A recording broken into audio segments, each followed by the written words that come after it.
First week was mostly about editing vocals and recording vocals, and second week we will be talking about recording drums and editing drums. A little bit of side chaining. We're going to talk about um, besides side chaining, spot mode importing, which you guys should be familiar with from audio post production. Um, and first week, so we talked about trimming, fading, elastic time, elastic pitch, how to comp, blending, internal buzzing, re-recording, copy pasting, and rough mixing. So did you? I'm sure you guys found the vocal editing fairly difficult, but what did you guys think about the comping? Was that something that you're familiar with, or is it something new to you? You guys can talk. Your microphones are on.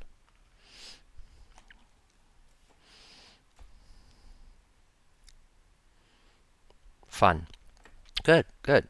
Well, remember, the same techniques can be used in. I hear Lindsay got her mic working. All right. The same techniques I use every day, comping a lot of instruments. So, when you're working on guitars, banjo, slide guitar, like I have this week, I have multiple takes and use the same method. Um, I don't know if you guys caught it on the audio production Facebook website. I posted on Friday that I will be doing a live session on Saturday from 11 till 4. Live mix session where I also did a lot of editing in the beginning. So you guys should always make sure you check that. Um, because when I'm working on a project and I feel like it's something that's beneficial to you, then I might actually make it a live streaming session. Now, I'm not talking, I'm not doing any of that stuff. All you do is you see the Pro Tools screen, you hear the audio. There's actually two audio streams, the one inside Adobe Connect and then a second one through another software called Nicecast, which gives me a little bit of higher quality, actually stereo and MP3 128. So it's a little bit better, especially when I'm mixing. But if you guys missed it, maybe I'll do another one this month. I have to see what projects are coming up.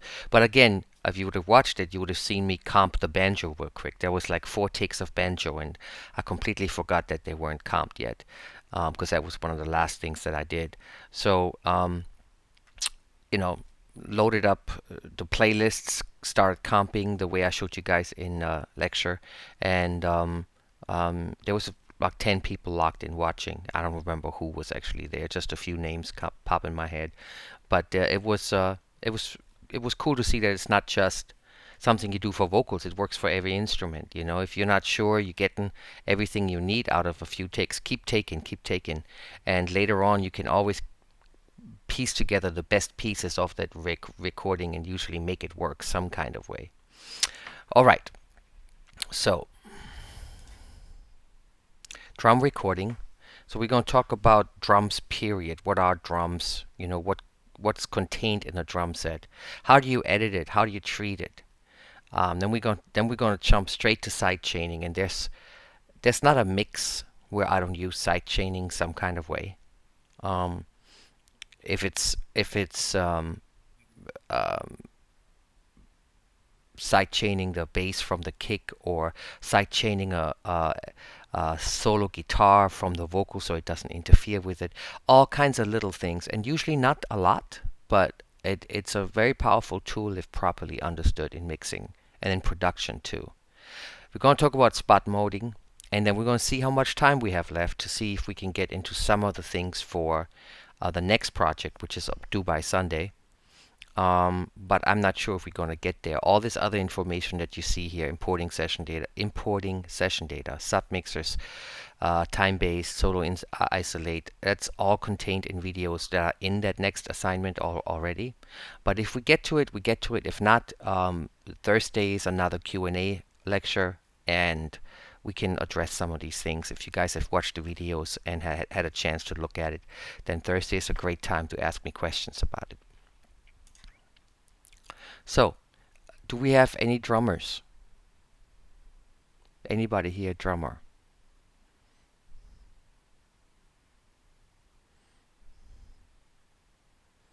Brandon is a drummer. Oh, Lindsay too. Cool. So you guys are very familiar, obviously, with what a drum set is. Only in Logic. Oh my goodness. That's not a drummer, Brandon. So we have one drummer, and that's Lindsay. So knowing that instrument and knowing how you actually play it, um, and how you mic it, you will soon realize that it's one of the most complicated things to record and to mix. It's very easy to deal with individual samples, kicks, snares, hi-hats, toms, overheads. You do it all on separate tracks and it sounds like a drum set. But in reality, when an actual live drum set is recorded, it's much more complicated because you have each individual instrument of the drum, which is kick, snare, hi-hat, toms, overheads, rides, bleed into each other's microphones. And it is a very complicated scientific thing how to properly set it up. I'm going to actually see, last time I showed some pictures, they should still be uploaded. I'm going to see if they're still here. But it's complicated, and to really know how to properly do it, you have to understand the recording process before you get to the editing process. So I want to, for all those who has programmed drums but never really played a drum, I just want you guys to take a good look at, for instance, just the kick by itself, right? So here we have a wooden kick, and you can see that there's an actual hole cut in. Now these holes vary in size, and they also you will find some kicks that don't have a hole. You will find some kick that doesn't even have the front head. They either called heads or skins or what other names do drummers use for them, Lindsay? That's the only two I can think of right now.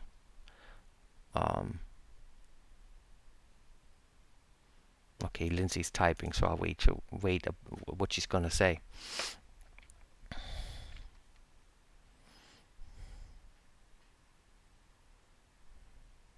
Plastics. Okay, yeah, it is right. It is plastic. So obviously, if there's no head, then it's a whole different way of miking it because it changes how the frequencies are traveling at you. So, but most of the times when you're in a studio, you will have head with a small hole in it. Usually they're big enough so if you have a really small mic stand with a straight arm that you can shoot the mic all the way in. This is something I love to do, like a 421 or 441, and shoot it all the way in, about 2 inches away from right where the kick beater is hitting the head on the other side, about 2 inches. Sometimes straight, sometimes at an angle, however you can get there. These whole kits are like $7 if you ever have a drummer that doesn't have a hole. It comes with a template that you can put on, cut around it. You just need a really, really sharp razor blade because you don't want to slip. It has to be perfect. And then there's a front and back plastic piece that gets glued on. It's very easy to do. I've done it a few times. I've also messed up a few of them where we had to replace the head afterwards. Because if you slip when you do that cut and you go like kind of like this and you kind of get off, done. It's finished. Get a new head. Then you see this. It's funny. It looks like a big black snare, but this is actually a microphone from Yamaha called the Subkick. It's amazing. It's absolutely an amazing microphone. Where this one would pick up a lot of the top frequencies, 3K, probably a lot of tubbiness, 300. It will not really give you that boom around 50 and 80 hertz. If you get further out, you might get more of it. The further in you go, the more of the click you get. Now, don't forget when mixing kick drums, that click is very important. That's what cuts through your mix. The bottom doesn't cut through your mix. That's good if you're on big speakers and you can feel it.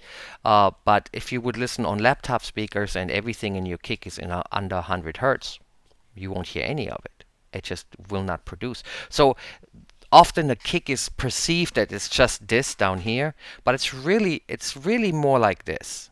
Yeah, you have the lows. There's actually a part in the 2 to 300 hertz range that punches you right here, and then in the 3K, 2 to 4K range, in there somewhere is that click of that beater that really makes the kick cut through the mix. The combination of both of these microphones gives you the final kick sound. Um, on the last recording that I was just mixing Saturday, there was actually three mics. So there was a kick in, which really was inside, then a kick out, which was this one, and a sub kick, which was actually really cool. I got a really good kick sound out of it.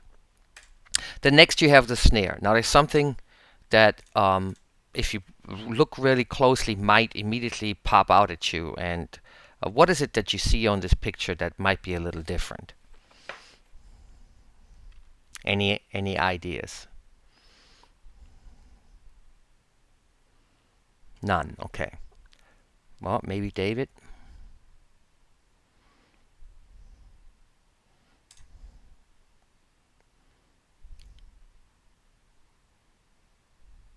Aha, there you go. So there's two mics, right? Now, there's a couple things that immediately are worrisome, right? And one is, okay, you have mics facing the opposite direction. If you have mics at a distance, opposite direction to a source, and if you guys remember how waveforms are shaped and how they travel with the shape, that means that while the upper mic will pick up the upper curve, it will actually travel away from the lower curve, from the lower mic, right? So we'll have what is called something that is out of phase. I I think he was writing microphone, M-I-C. He just forgot the M, Felipe. So you have two microphones. Why is that so important? Well, the bottom of the snare has the snares, which is a chain of metal pearls.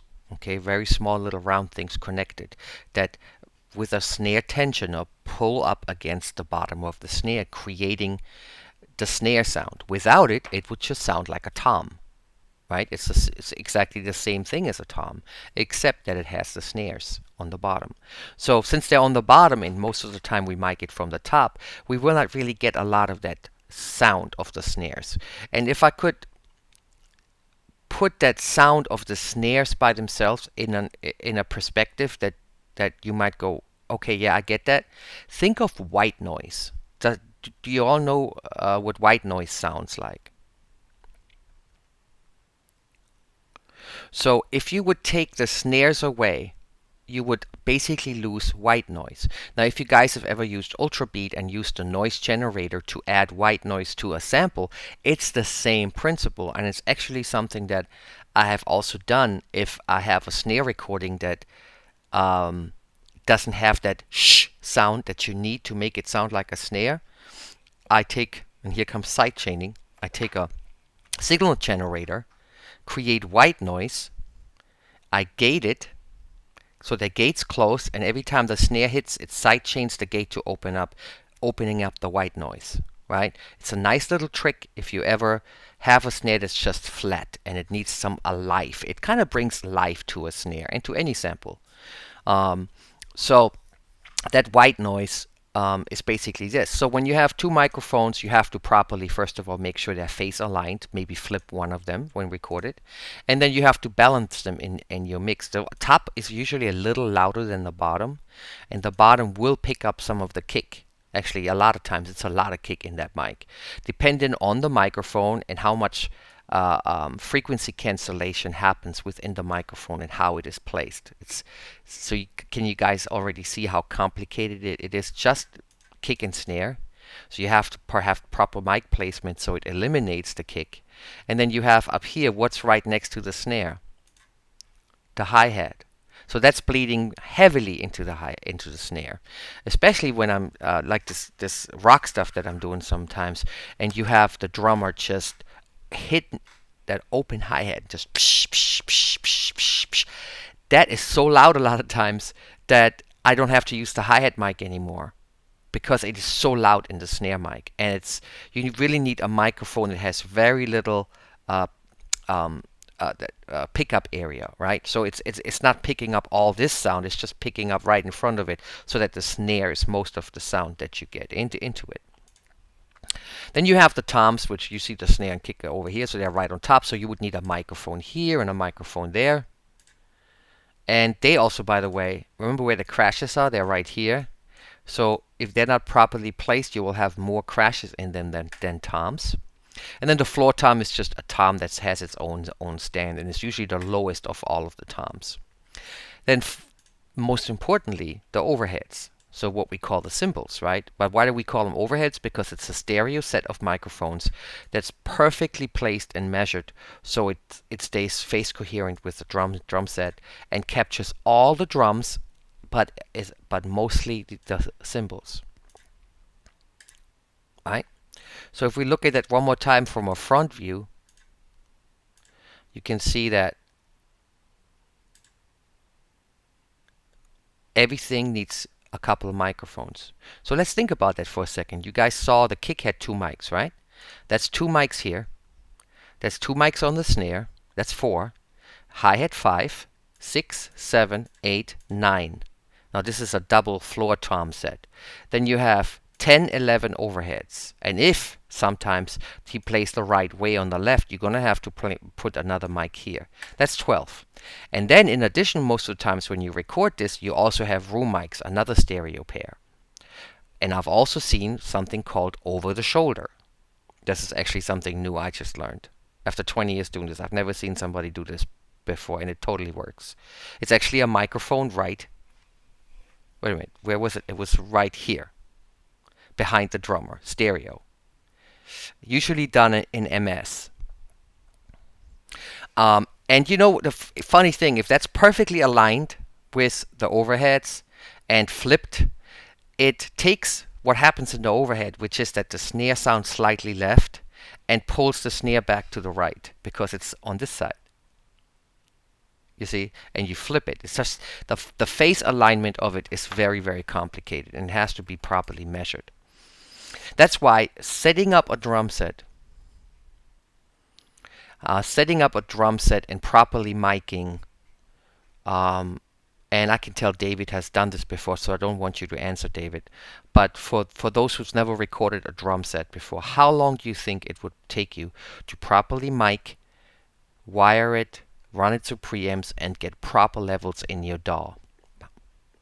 1 hour, 4 hours, 6 hours? What do you guys think? An hour, Felipe? Okay.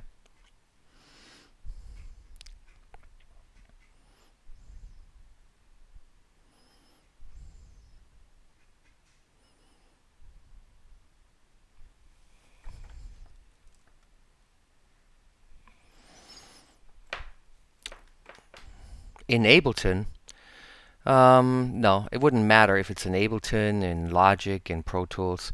Most of the times, you would have to be already set up, mic'd, and have done this probably 100 times before to get the proper sound and mic placement correct on the drum set in under 3 hours. And that is because simply putting a mic up on it will not give you the correct sound. Sometimes moving a mic by an inch will give you a completely different kick sound. Or moving the snare mic from this angle to this angle alone can completely change your snare sound. The overhead placement, it's not something that's done in an hour. So when you plan to have a drum session with a drummer in a studio, I want you to calculate 4 hours for setup.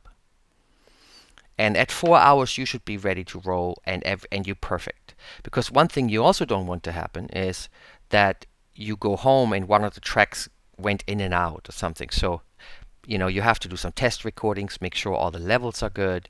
Because once you walk out of that studio, you paid $100, $150 an hour, and if anything is wrong with it, you have to come back. So the drum session I just did, this drummer was so phenomenal. We got drum sounds up in 2.5, but this guy that I actually hired the studio engineer to do the mic setup for me because nobody knows the room better than he does. He's been working in this room for 10 years. For me to assume that just because I know how to mic drums, I know how to do it better than him in that particular room would be just silly. So I hired him for the first 2 hours, and then I took over. and I let him set it up and run all his pre's, and he had a lot of Neve and APIs and very, very cool gear. Probably $50,000 worth of preamps and compressors were run on this. Um, so, and he knows exactly where to place the drum set in the studio because he does it all the time. And really, that matters a lot too. Now, when you deal with drum sets, you obviously, as a producer, should have the communication skill to tell a drummer what it is that you need. You need for this sound. I need a really bright sound. I really want a really fat, dark sound. So there's a couple of options that you can discuss with a drummer that might be possibility of changing the heads, for instance, which the same drum set can sound completely different if you go from a controlled sound head or skin or plastic to a coated or a clear. I think most of the drum sets straight out of the store when you buy them have the pinstripe on it. Am I right, Lindsay?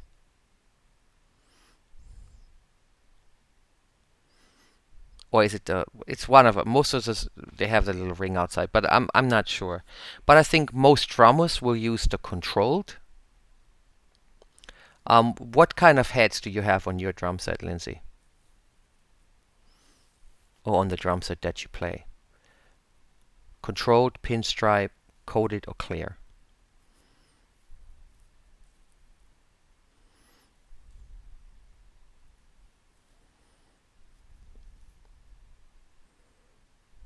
Yeah, clear is very resonant, or in simpler words, they ring a lot. Okay. Most of the times you will need more tape and other things to stop it from ringing when you have the clear. Most of the times in the studio, and most of the drummers I use are usually guys from the church I play, or some other, so usually gospel musicians. They usually have either pinstripe or controlled sound. Yeah, I can imagine you have to put that on there. It rings a lot. I don't think I've actually ever seen the coated. But it's very, very possible that drummers use that too. Now, drumsticks has only two choices you have: wood tip and nylon tip. Wood tip is probably most of the times preferred for jazz and other things because it has a warmer sound, and the plastic sound will sound slightly different. Now, will you or I immediately go, "Oh, that's the wrong stick, it sounds too bright"? No, we'll probably hardly hear it. It's a very, very tiny difference. Now, tuning the drums is actually really cool. I was very blessed to be able to be the MD for InSync in '97. I went on a European tour with them. Their MD quit 2 weeks before the tour started. And if you guys don't know what an MD is, it's a music director. So it's the one guy in the band that runs the band, that's in charge of the band, of the music. So he quit, and at that time I had done so much work with them, and I just didn't feel like I could leave him hanging. So I joined as a keyboard player for the band and as the MD. So we'll talk about that again because we also, when we get to the stems, I'll tell you how I use the stems for the live shows, which everybody does now. But the drum tech that we had would literally change heads, top heads, not bottom, every night after a gig. And we were playing about in front of 2 to 3 thousand people every night. So that's a lot of drum heads. 7 weeks, 749. Yeah, that's a lot of drum heads. Um, but I got to watch him, and he was so fast at it. First of all, within 20, 30 minutes, he had that whole set skinned and tuned, ready to go for the next day. He always would do it the night before, which is another thing I learned from him. And he would always overstretch them, right? He would tune it much higher than he would actually use it for the gig the next day. That way, once they're overstretched and he tunes them down before the gig starts, they will stay. But if you tune into that pitch and then try to get them back up, they will fall back down. So that was a nice little trick to learn. Another trick was how he actually started is by just throwing it on there and then tightening the nuts in a cross pattern. Um, you know, just like you would do the tire on your car, right? And you would just do it by hand, really fast. But he would do it as far as his hand could do it and not any further.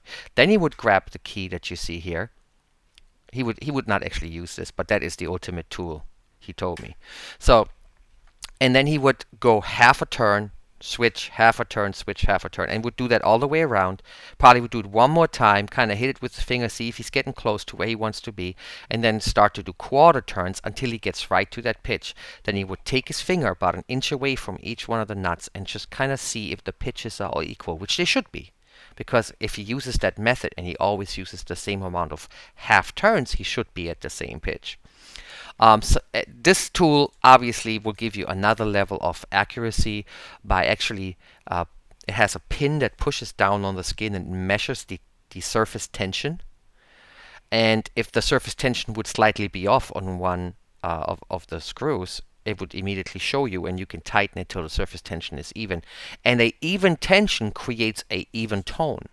If you guys can imagine that if there are 6 different notes coming from one snare, that it probably wouldn't sound very, very good. You would have a lot of different pitches to deal with and different resonances that are probably fighting each other. So proper tuning is very important. So taking that same method that I saw him do, there's a few things also that I picked up being in the studio and owning a studio and recording for 20 years that are very helpful, that you should probably take note of for the time that you ever get to do drums.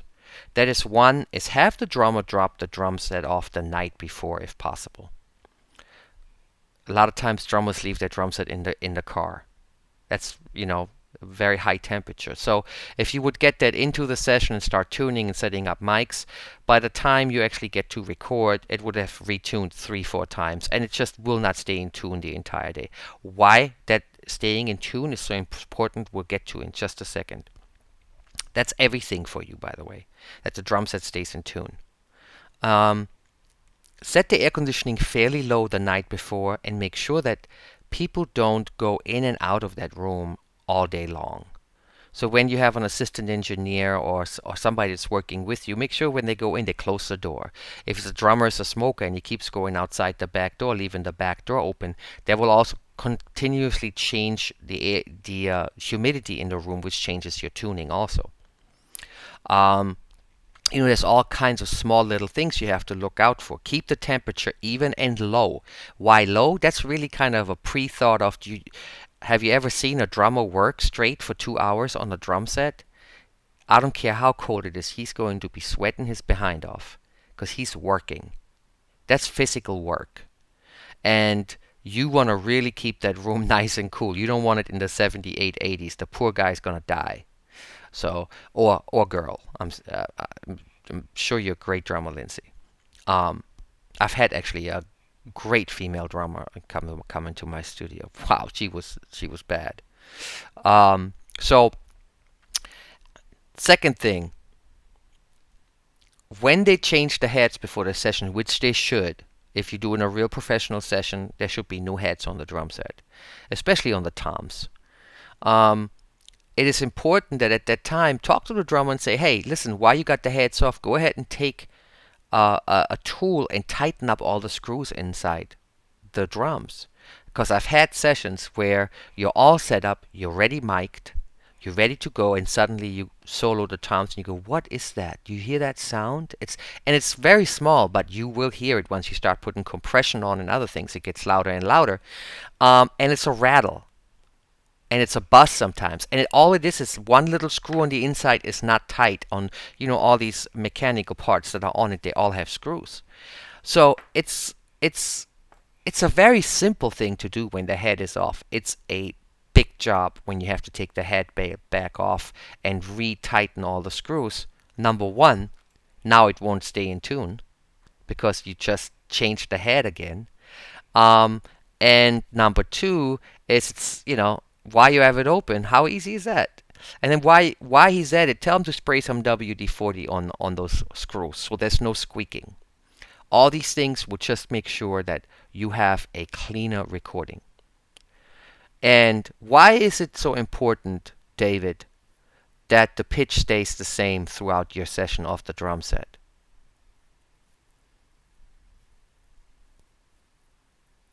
David, why is it so important that the pitch stays the same?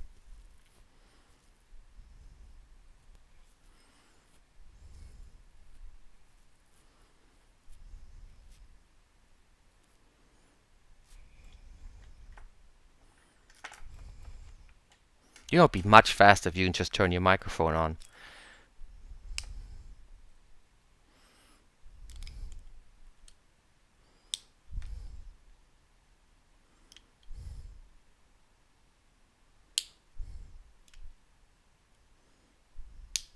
That's true. Okay, you tried, it didn't work. Okay. Well, the main reason really is, David, that you are going to do multiple takes of the same drum set of the same song, right? So a lot of times, yes, but no, Lindsay, because if a guitar stays in tune, I can simply put it back in tune. It's very easy to put a guitar string back to A, or you know, uh, um, a bass back to E, whatever the notes are. But are you really sure what the pitch is of a snare? If you do figure out what pitch it is, then yes, you can tune back to it, and that won't be a hard problem. Problem is, a lot of times we can't really identify the pitch because there's too many harmonics going on. So to really understand this, I'm just going to give you an example. You're recording a take of the entire song. You say that was really good. You tell them what you want changed, and you do another take. You create a new playlist for the entire drum group. Do another take. That was really good. Cool. Let's work on. Make sure in the chorus you change this, you change that. You do another take. Now this has taken 30 minutes. Where your third take, your pitch has dropped down half a step because it was not properly set up, right? So now, next day, you come back and you're comping the drums. And it sounds all good. And in the last two choruses, you really like what he did on the third take. And you copy those parts in, and you hear the snare drop half a step. It is the most obvious thing you ever heard. When a snare goes from duck, duck to duck, duck to duck, duck, you hear it. And it makes your entire session worthless. Can you guys see that? And to avoid that and to have a steady drum recording, it's very important that those things are really taken care of. If you don't, it's not like you couldn't fix it if you wanted to. There is some ways to then, do some snare replacement, but then it turns all into fixing because it wasn't done right in the first place. They have to repitch the snare, find the snare sound, right? They have to find exactly the same pitch again. It's not easy, I can tell you that. And then next thing about drum recording is the acoustics of the room are very important. Not as much with the vocal, right? Because you're pretty close to that microphone. But you talk in a collection of 12 microphones that are all bleeding into each other. That including a room that has reflectors picking up reflections of the walls, the ceiling, the floor. So all these things become a very vital sound of your overall drum sound. Mixing wisely, for instance, your overhead should be about 50% of your overall drum sound. That means if the overhead is going to be 50% in my mix of my overall drum sound, the overheads have to be pretty good sounding, right? They have to be pretty accurate. They have to have everything in them pretty equal, except the cymbal should be a little louder, which there's a lot you can do with compression and EQ. But a lot of times where you get a lot of problems in ringing and resonance from is the toms. And there's a couple tools that you can use to reduce those overtones. My favorite is the Moon Gel.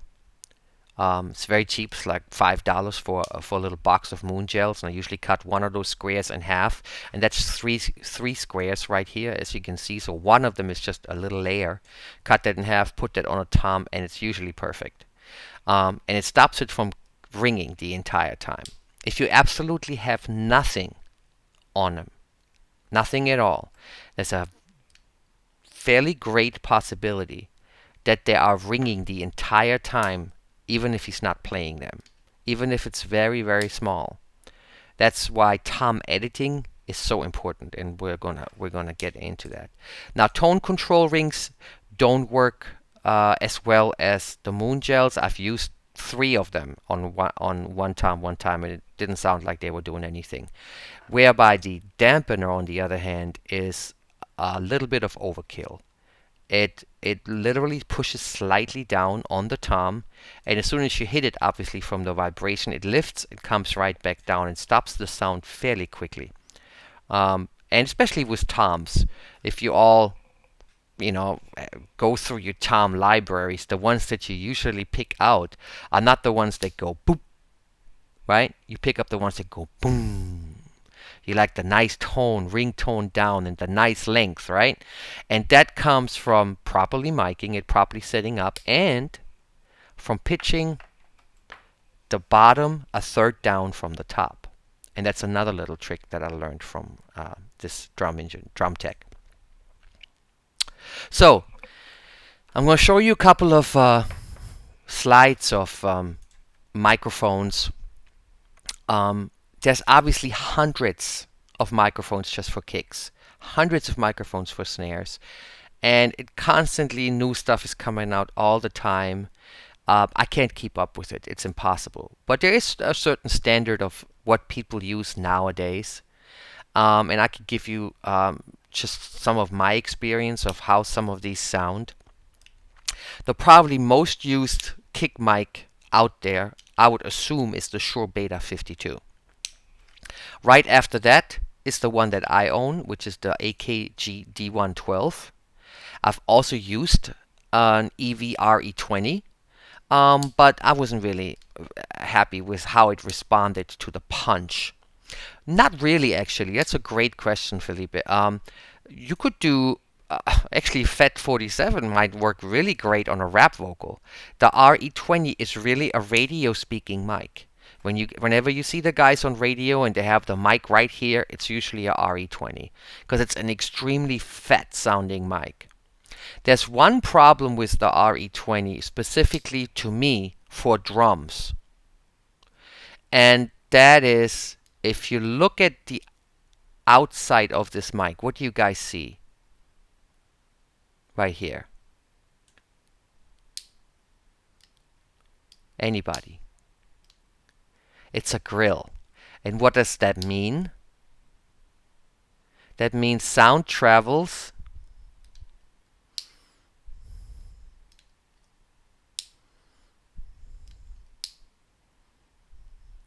it's going in sideways. That's right. Now, do I want sound to go in sideways? On a kick, maybe.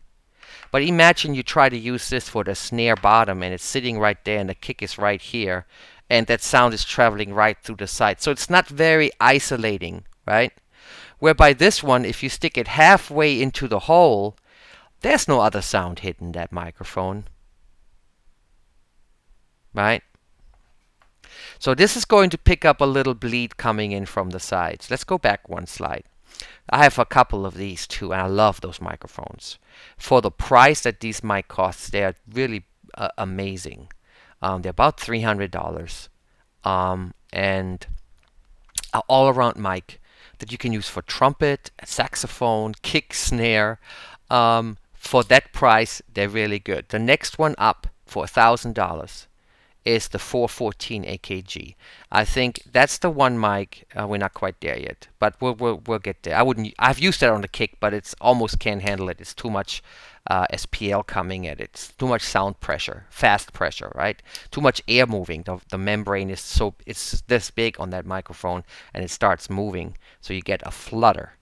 I don't know if you guys ever heard what that sounds like, but it just sounds like it's breaking up. It doesn't sound very clear. And then you see here the sub-kick mic. I'm going to show you the 414 in a second here. So, common snare mics. Funny thing about snares is the cheapest mics usually work the best if they can take the SPL. Now, if you would put a sound meter that's fast enough for the transient when that stick hits the snare, how loud do you guys think that is in decibels? And there's no exact number, but in a range. How loud do you guys can you imagine that snare would be? Any ideas? Anybody? Yeah, you're getting close.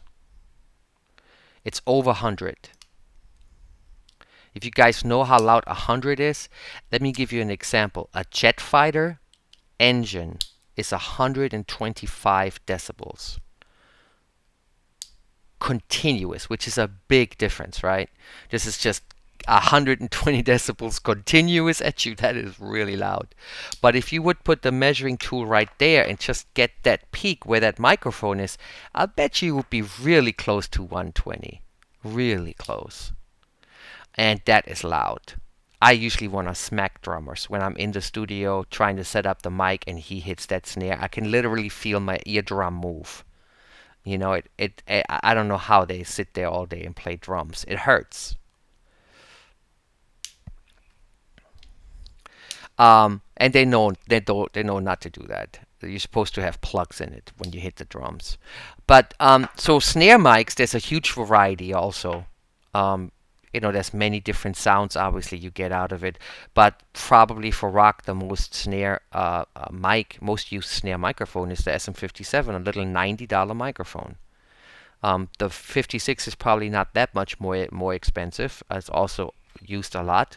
We were using a lot of these in the 98, and I hope I can find the pictures. I would like to show you guys the pictures from the session. And here you go, $1,000 microphone, AKG 414. That's probably one of the more expensive ones on this screen for a snare.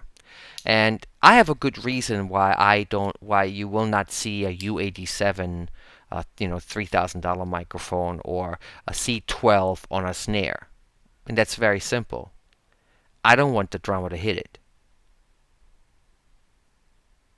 It's too risky, exactly. Um, first of all, it's not the drummer's responsibility to even look out for it. It's not his job. His job is to play drums. And I always laugh at engineers when they say, hey, make sure you don't hit that mic. I'm like, no, you make sure he doesn't hit the mic. Because it's your job, not his. So put it in a place where he can't hit it, or use a mic that he can hit. That it won't make a difference, because I don't want him to think about your microphone. I want him to think about to play as hard and as accurately as possible. That's all I care about. So it's when I see U87s on toms, I just hold my eyes like this and go, oh, I hope he doesn't hit that $3,000 microphone. you know. But if he does, it's the engineer's fault, nobody else. You know. I had a guy actually one time hit one of my mics, and I couldn't believe it. I had the overhead so high that I put some 414s up there, those for my overheads, and I'm thinking, there's no way he can hit those, right? I mean, he's down here, but I just saw him do this, and I was like, no, and he just bang right on my mic, and I was like, oh shoot, that mic had a big dent in it. I still have that mic. But again, not his fault, my fault, right? I guess I should have had it even higher or further out of his way. But he was so into it, he was just gonna hit that crash as hard as he could. So I totally get it. When you're in that moment, things happen. I got another. When it comes to that moment, I have another story. I was recording this gospel artist that was signed to my label. His name is Jesse Stevenson. If you guys ever check out his record, it's called Breakthrough. I produced that whole album. It is. I'm not just saying this because I produced it. It is a phenomenal record. This guy is like, if you're into gospel, he's like J Moss meets he meets Marvin Sapp. He's got the voice of John Legend with the range of J Moss. Just absolutely sickening, this guy. But we recorded the song, and this is how sometimes you just have to deal with it. He was on this mic, and he was feeling the spirit, and he was raising his hands, and I see him slowly, his eyes are closed, and he's singing his heart out, and he's slowly backing up from the microphone, and I'm just sitting inside the booth going, no, don't do it, stay on the microphone. By the time he was at this was like the last three choruses vamping. He was just singing like ad-libbing. By the time halfway through, he was 6 feet away from the microphone. But it didn't matter. We had to use it. You could feel everything he was doing, and he was so good that if I would have tried to get him to reproduce that, yeah, he probably would have gotten close, but would have had that spirit and that feeling he had at that moment. No way. So you have to deal with those things in the studio all the time, and you just have to figure out a way to fix it. You know. Um, Maybe I should have ran in there and followed him with a microphone. I don't know. I don't know. I don't know any other solution at that point. To sneak in, pick up the mic, and follow him around the room. That would have been funny. I would have liked to see that on video. Um, okay, Sennheiser 421. Now you see that mic again, right? So it works on kick. It works on toms. Well, obviously it will work for snare too then, right? It can take the SPL absolutely. So that's a good all-around mic to have. If you have about 4 or 5 of those, you have a nice set. 441's a little bit more expensive, but really amazing microphones. And then you see the tom mics. Start seeing the same mics again. The 414, the 56 is a little cooler for tom than for snare because of how you can place it. They have their own little clip for the toms, and it's just so small. If you just look at the body of this and how it is already angled, it's funny that I've never seen anybody use this on a tom. Maybe it doesn't pick up enough of the highs, which is very important with the snare. Now, U84s are great, but it's like kind of getting in the upper range. A stereo set of the KM84s. Maybe not. Maybe that microphone's about $600-700. I have a stereo pair, which is a matched stereo pair. It's about $1,600. So that's a little different. It's great. When you have matched pairs, it's always a little bit more expensive. Now we get to the overheads. So you saw kick mics, snare mics, overheads. You have to have a stereo matched pair. Just because you have two U87s or because you have two 414s does not mean that they are stereo matched. Now, how do they match stereo mics? Like, what do they do? Like, do they tweak them until they sound the same? Do you guys have an idea how that actually happens? It's actually really simple.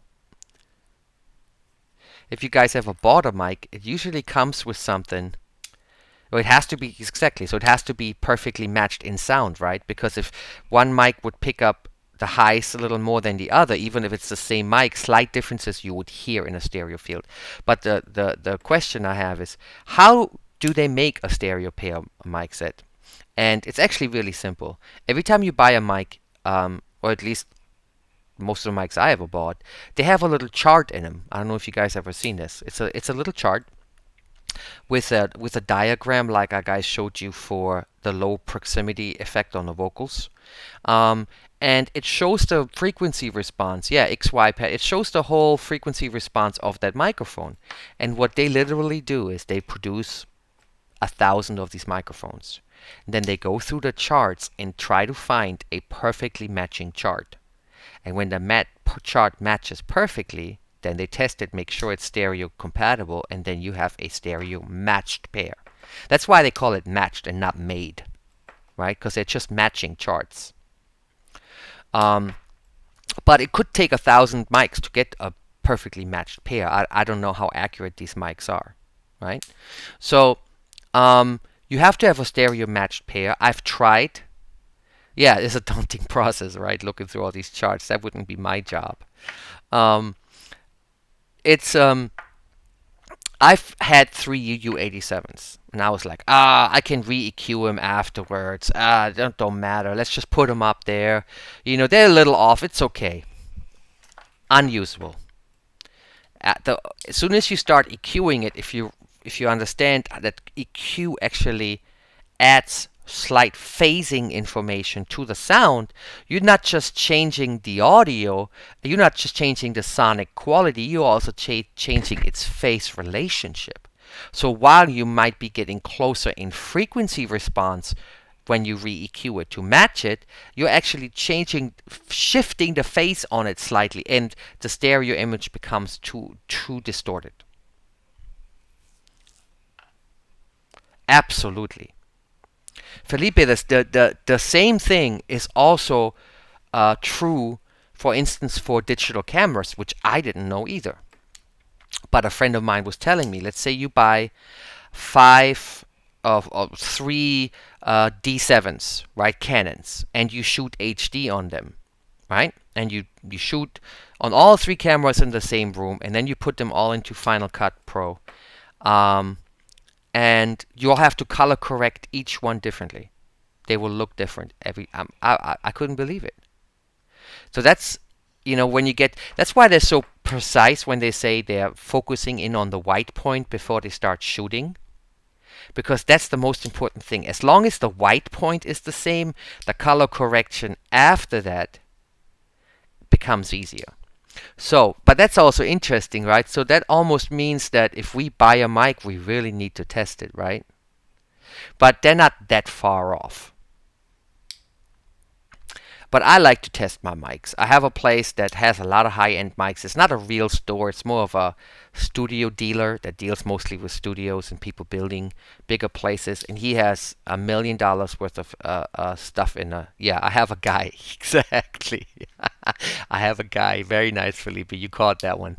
Um, and he has just unbelievable stock in the back. Like you can go to him and say, I need three Sony M600s. So I got them in the back. It's like, really? Like, who carries a $10,000 microphone in the storage, But that's just kind of stock that he has because of the high tail client that he has. But that's a very good place to test out things. And most every city has a high-end dealer like this. You just got to find them. And the best way to find them is to usually talk to your studios. Like, where do you guys? They don't go to Sam Ash or Mars or Guitar Center to buy their stuff. That's too expensive. These dealers, they cut 20% right off the top. So I know, because when I bought my studio, I figured that out real quick. Tour Supply, great one, absolutely. The people that supply the stages usually know everything about the gear too. Absolutely, because they have to buy it also or rent it. And again, you see the AKG 414. Now this is, I'm going to tell you, if you send me on an island and you tell me I have to produce a big band playing rock music, it makes no sense. But the point is, it's drums, bass, guitars, trumpets, saxophones, trombones, a singer, just everything you can imagine. And all I can take is one microphone and I can record them all individually. I would take the 414. It's just the best all-around microphone for that price range. And this shows again that not every mic quality is based on price only. This is only $1,000. I have mics that are way more expensive than that, but can they do everything that this workhorse can do? No. Some of the mics pick up too much of the surrounding. Some of the mics have too tight of a pattern.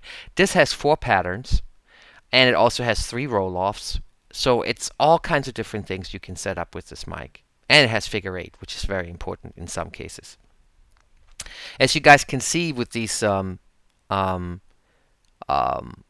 overhead microphones, a lot of them are condenser mics. You can always tell they're long, right, and have a small diaphragm.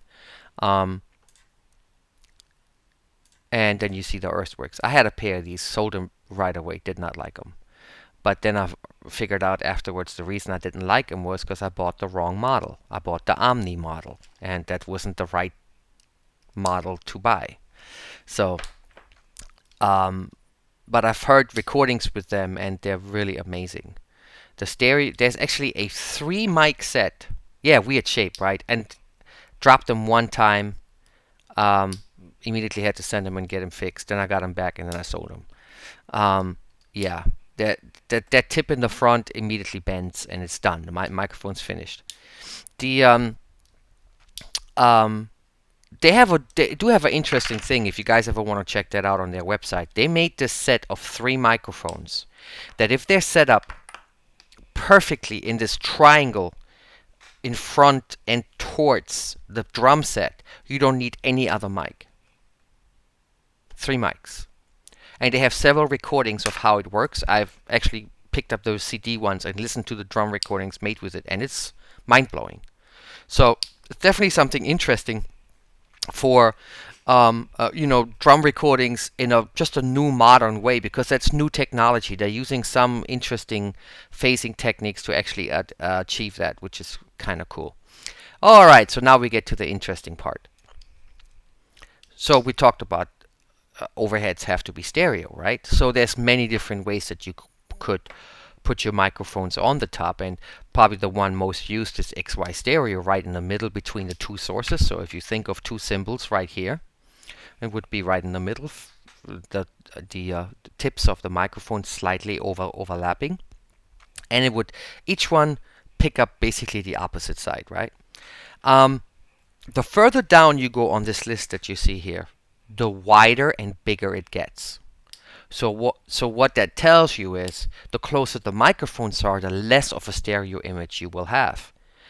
The opposite statement that also fits that is that the further the microphones are from each other, the higher the phasing is of the two sides.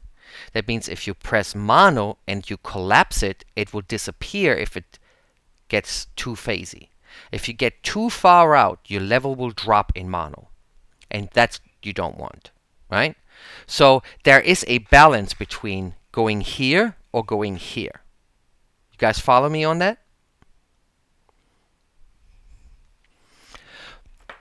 So you have to, that's one of those things you have to experiment with.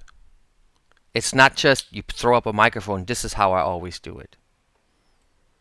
It depends on the distance of the two microphones.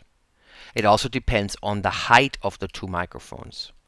It depends on you sitting in there, Felipe, putting up one way and listening to it, pressing mono, checking it. Okay, now pull it out. Okay, let's try again. That's why it takes 3-4 hours to set up a drum set, because that will change literally on. It's not so much genre based, but it depends on the drummer. It depends on the room. Yeah, you have to test it out. It depends on. I guess it could depend on the song slightly, right? Um, if it's a more of an organic record, then you probably would be more XY than NOS. Does that make sense? NOS is going to sound a little wider. The drums are probably not as out front in the mix, but you can make it huge. Tighter spatial, right? So, so it's genre, it's room, it's listening, it's what type of microphones, because some microphones will be worse than others in this thing, in the matter of arrays. But the one that we used is going to blow your mind. Let me see. Is it still on here? Oh no, it's not still on here. Darn it. Okay, well, we'll be taking a little break, and then I'll show you guys those images. It's pretty amazing. AB stereo. Now, remember we talked about the vocals 3-9, well, we say 3-10 here, but it's the 1-3 rule, right? So if you're 1 feet away, the mic needs to be 3 feet apart. Same principle can be applied from on top of the overheads, right?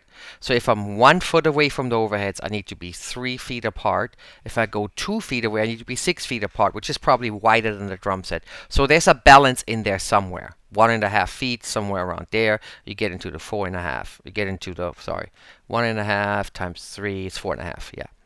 So, and then we get to MS stereo. Now, MS stereo is its own little thing here, and let me see something for a second here.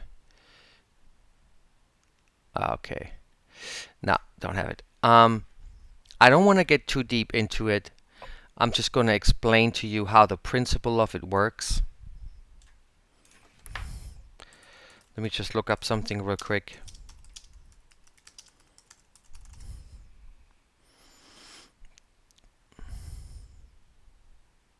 Ah, there it is. Yeah.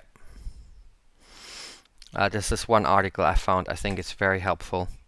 If you guys want to read up on it, this is the article.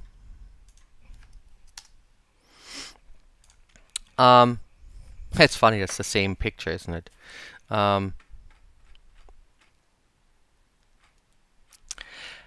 And how this basically works, and I have to go to here and go to my whiteboard and hope that it's still there. No. Okay, I'll draw it up then real quick. It's not hard. So you have this one microphone that from the top looks something. Oops, that's not the right tool. Top looks something like this, right? It has a gold and a black side.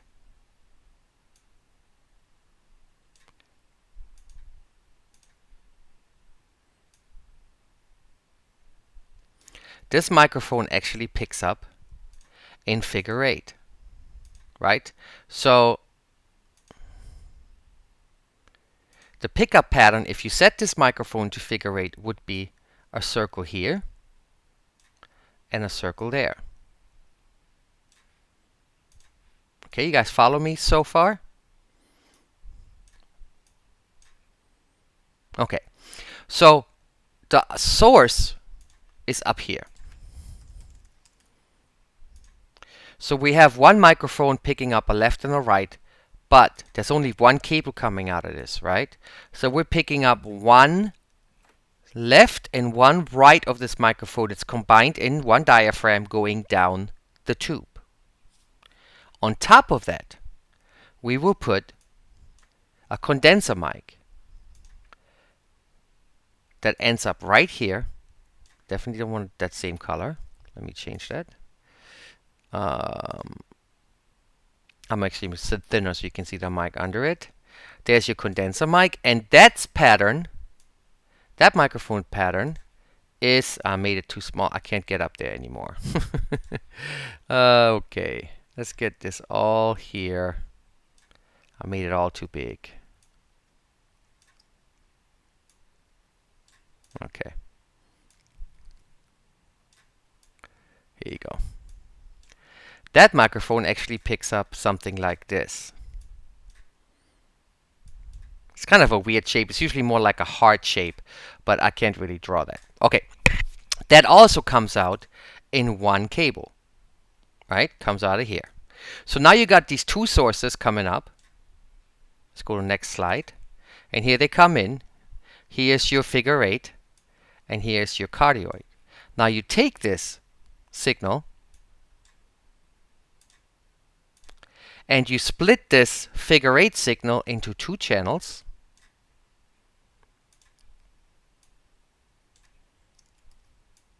I can't copy or paste here. Stinks. Okay, so we actually split this.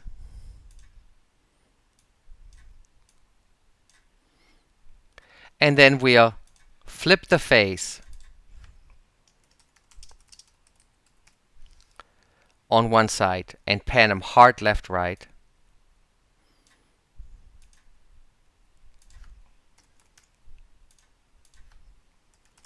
That's the first step. So now you have a mono signal coming up on two channels, panned hard left and right, and one is flipped. What will you hear? Completely out of phase signal, right? When you press mono, actually you shouldn't hear a difference between mono and stereo. It should just literally collapse. But what happens is when you mix this signal now of the cardioid mic and fix that into the middle and keep that centered and mix that into the other out of phase signal, it suddenly pulls everything together. And that's what MS is all about. So MS really means two monos. One of them has the left and right information of a figure 8 mic in it. The other one is a true mono. They are properly mixed together, create a stereo image. Everybody follow me on that? I know it's kind of out there.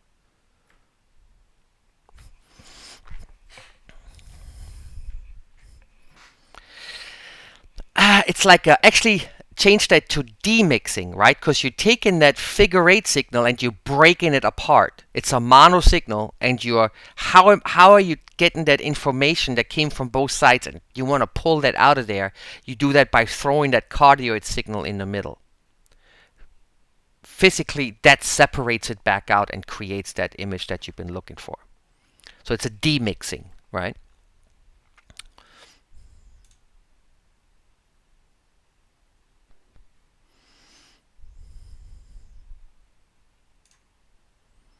So, oh, they're on here. Yes. I put them on the slideshow. I forgot. Okay. So that was actually from the session that I did for the country record. As you guys can see here, those are... Do we need to go back to the... we need to go back to the mics. It's a Shure, but I can't remember for the life of me if that's a 56... whatever it is. But you guys see what a cool stand. You're completely free to move it anywhere you want because of this bendable arm. So it's a nice way to actually set it up. This was very interesting. So over here, guys, was the drum set. Now look at this black. I'm sorry, blue. I'm not colorblind, I swear. I don't know why I said black. Look at this blue wall. Whatever you want to call it. It's a gobo. It's a sound wall with fabric on it, right? Right behind that is this, a stereo microphone, MS. So it's really mono, right? What one is figure eight. This is a true actual MS microphone that has a mono side that faces forward and a figure eight that goes left and right. I'd never even seen one like this before. So it's not a stereo, it's an MS microphone, which is very different. So while the drum set's way over here, you guys can imagine how long it takes for the sound to travel here. And this mic picks up the sound in this room, basically my room mic, so I almost don't need reverb on the drums. It's that big. It's huge. Because this was about 40 feet, 50 feet maybe. It was long. The drum set's way over here in the corner. And then this is so far away. And then it has to go through the hallway to travel there. So it was really cool. Maybe we'll open a session at the end so I'll show you guys. This is my boy Phil. One of the baddest drummers on this planet. Absolutely amazing, guys. He did these 5 songs in, well, 4 hours. He recorded the 5 songs for me. 3-4 takes each. Just boom, let me listen to it. Never heard it before. Yeah, okay. Made some notes. He reads also, but he just made some nice little notes. And then boom. Okay, so David, see this right here? That's it. Over the shoulder. It's actually on that side. I'm sorry. I was thinking my perspective, your perspective. So it's actually on... Wait a second. You look at this camera, then it's on this side. Right? So, and you see it's stereo. It does matter. Well, this is actually perfectly measured, and I'm going to show you how he did that in a second here. So this Phil again, playing. And he always makes notes on his laptop. We call him Animal too. Can you guys kind of understand why we call him Animal? The hair. Yeah, big afro like this. Too bad it's not red. Then it would be really fun.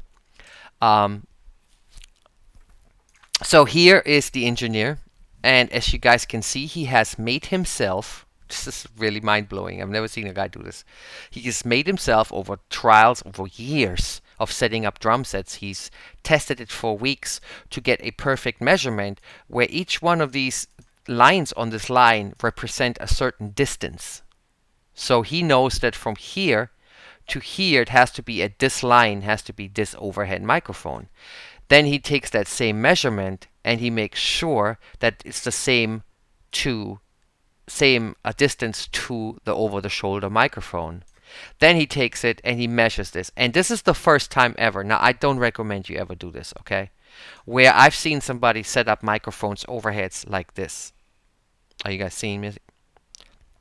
Usually they need to be like this at a perfect position. But he had them so far apart and one closer and one lower, and he had experimented to get this for years, okay, to get this right. But it's the first overhead imaging I've heard ever where the snare is not drifting to the left. It's in the perfect middle because of how he found that perfect point where to put those overhead mics. I thought it was genius. And usually it's always further to the side of the microphone on the right? Because the snare is not in the center. The only true center instrument in a drum set is a kick, not the snare. The snare is to the left if he's a right-handed drummer.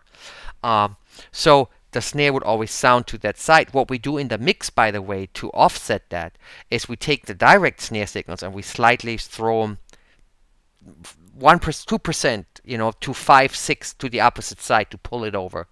Whereby all the other instruments have to follow the original imaging of the overheads. You cannot have a hi-hat and the overheads on the left and put your direct signal on the right. And this applies to all other toms, floor tom, except the snare. The snare usually should, the 4 instruments that should always be centered are vocal, kick, bass, snare. Vocal, kick, bass, snare. Okay? So if the snare is supposed to sound center, but at the overhead throw it slightly left, then we have to take our direct signal, and since it's 50% of the sound, we kind of just slightly pull it, and you hear immediately how even the slightest little pan move will pull it right there to the middle. That's why it's cool to actually check for imaging often with headphones. It gives you more accurate. But this is cool, guys, right? How he measured everything. And this took still 3 hours, a little more even. That's why I had to show you guys. And the other thing I had to show you guys is the sub-kick mic he built himself. So this is not the Yamaha sub-kick that I showed you guys the image of. This is something this guy built. And yeah, he's serious. He doesn't play around. And I was blown away how good this thing sounded. Custom sub-kick mic, and he took a speaker and a microphone. This I haven't quite figured this out yet, because all he would need is this. But I think what really gives him that nice low frequency and response is that he has it connected to a wooden shell, which gives what? Extra resonance, right?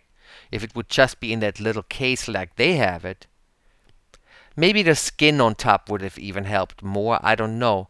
But let me not forget to talk about this. Why is there a speaker in here? And I think David knows this, so you're excluded, David. You can't answer.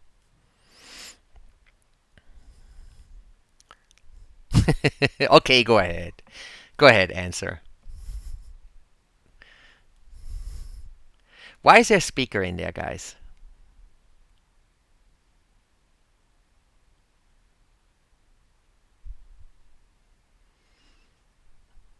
Let's see what David says here. The speaker records in a low frequency. So wait a second, David. Are you saying a speaker is a microphone? Is that what you're saying? Well, we have to explain that a little more, because I think everybody else is going, huh? A speaker is not a microphone. A speaker produces sound. It doesn't record sound.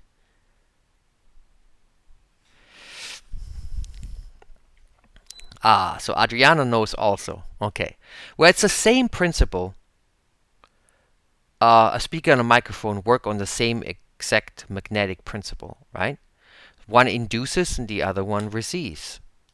So if we can get that speaker to move on top of the magnet, then that will induce electricity into the magnet. That electricity can travel through a wire and be picked up, amplified into a voltage that then produces sound. So a speaker is a microphone and a microphone is a speaker. Worst case scenario, if you ever want to hear the worst recording, worst microphone ever, you have some old headphones with big ones. Have to be big ones like these. Can't be no small ones, okay? Cut the cable.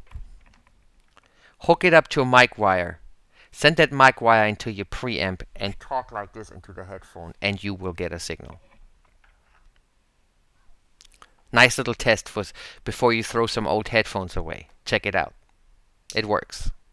I'm not saying it sounds very good, but it produces sound. And all we really want to pick up with this is low frequencies, right?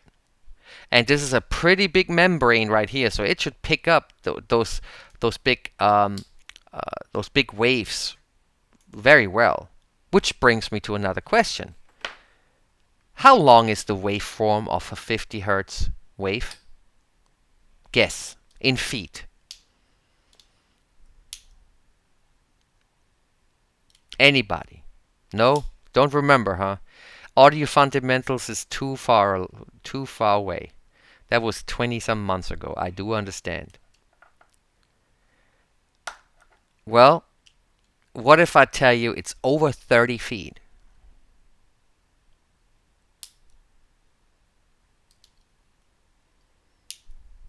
You're a little high, but it's between 30 and 40 feet. 35, it depends on 54, 60 hertz. It changes right in that area. So I want you to think about that. One waveform. What's the best point at that waveform to pick it up and record it? At what point of that waveform would you want to record it?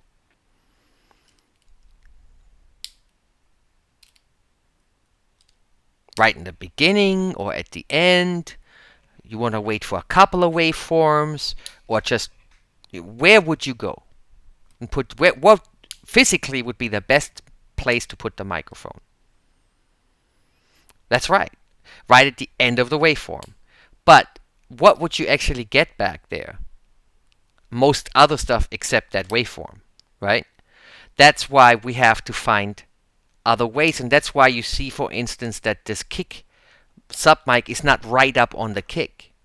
And he would actually be even better off, and I thought about that afterwards when I looked at the picture, if this would be another 4 or 5 feet away from the kick, and have like blankets, like build like a blanket tunnel. You guys know what I'm talking about? He would actually pick up even more of the low frequency. The further away you go, the more of the lows you capture cleaner. A longer tube. Ooh, he should build like a 8-foot tube and put a speaker right at the end of it. That would be a serious subkick mic. Wow, you could actually make money building that. That would be cool. I would actually love to hear how that sounds. 8-foot tube with a mic at the end or a speaker. Pretty interesting. I like it.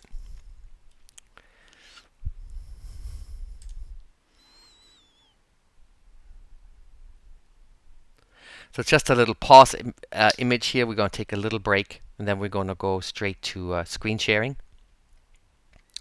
Terry Bozzio. If you don't know Frank Zappa, how do you say his name anyway? I grew up in Germany. We say Zappa, but that's not how you say it in English. Zappa? Is that what it is? Zappa? It was always Frank Zappa for us. Zappa? Okay.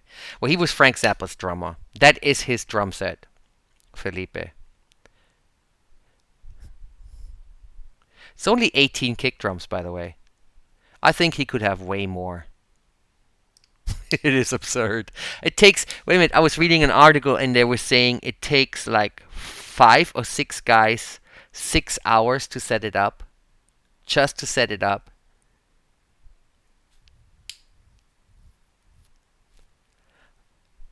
But supposedly he's that good. Like there's probably not many drummers on this planet that could even think of what to do with that much drum. Right?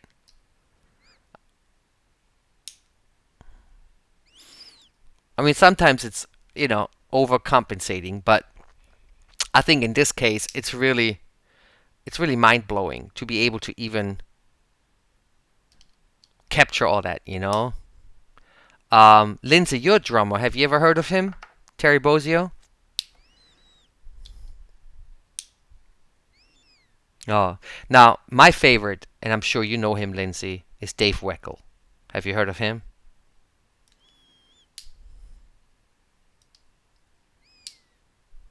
He is a drummer for Chick Corea's Electric Band and one of the most technical, meanest beasts out there. He, I remember back in the early '90s, he had a lot of instructional tapes and CDs and videos, and he blew people's mind by the things he was doing on those tapes. Um, if you ever catch anything from Dave Weckl, Weckl, Weckl, he is just mind blowing. But there's so many great drummers out there. Okay, let's take a break. Let's say 10 minutes. Is that good?